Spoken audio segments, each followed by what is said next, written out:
T'aimes pas les noirs, petit raciste? Bizarre. Mais alors pourquoi ça t'énerve autant quand ils se retrouvent entre eux?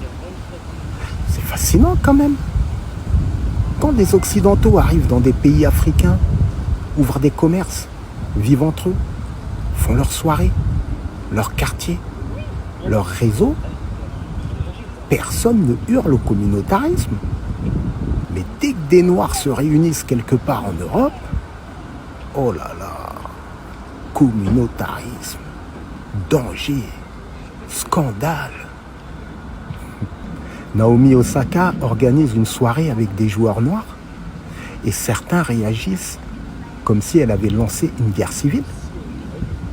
Alors qu'en réalité, elle célèbre juste des gens qui lui ressemblent dans un sport où beaucoup ont grandi en se sentant seuls. Et c'est ça qui dérange certains, pas l'exclusion, la visibilité.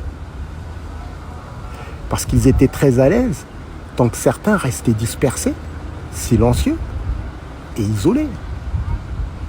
Mais il va falloir vous habituer à une chose. Les peuples vont continuer à se retrouver, à créer, à investir, à célébrer leur culture, à faire du business ensemble, à voyager ensemble, à s'entraider.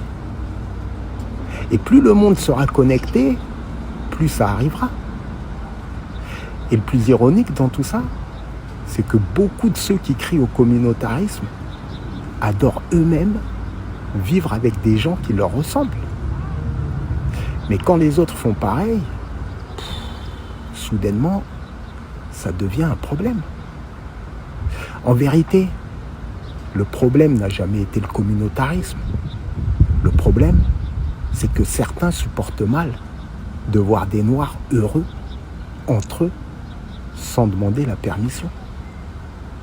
Et le plus dur pour eux, c'est qu'à l'avenir, ça arrivera de plus en plus. Beaucoup plus. Et ils ne pourront rien y faire.